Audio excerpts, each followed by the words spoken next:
ভারতীয় cricket control বোর্ডের BCCI প্রভাবমুক্ত যদি না হতে পারে, তাহলে আইসিসির থাকার দরকার কি? খোদ এমন প্রশ্ন তুলেছেন পাকিস্তানের সাবেক স্পিনার সৈয়দ আজমল। করাচিতে এক অনুষ্ঠানে একথা বলেন পাকিস্তানের হয়ে টি-20 বিশ্বকাপ জয়ী এই ক্রিকেটার। ভারতের বার্তা সংস্থা পিটিআই জানিয়েছেন, আজমলের মতে বিশ্ব ক্রিকেটের সামগ্রিক স্বার্থে যদি আইসিসি নিরপেক্ষ ও নীতিগত সিদ্ধান্ত নিতে না পারে, তাহলে তাদের কার্যক্রম বন্ধ করে দেওয়া উচিত। আজমল বলেন, আইসিসি যদি ভারতের বোর্ডের উপর নিজের সিদ্ধান্ত কার্যকর করতে না পারে, তাহলে তাদের অস্তিত্বের কোনো প্রয়োজন নেই। আজমল আরও দাবি করেন, টেস্ট খেলারও বেশিরভাগ দেশই তার এই মতের সঙ্গে একমত, তবে তারা নিজেদের অবস্থান প্রকাশ্যে জানাবে না।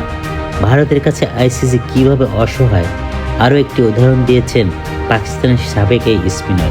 তিনি বলেন, ভারতের পাকিস্তানে খেলা থেকে বিরত থাকার কোনো যৌক্তিক কারণ নেই, কিন্তু আইসিসি অসহায়, কারণ এটি এখন ভারতীয়দের দ্বারা নিয়ন্ত্রিত।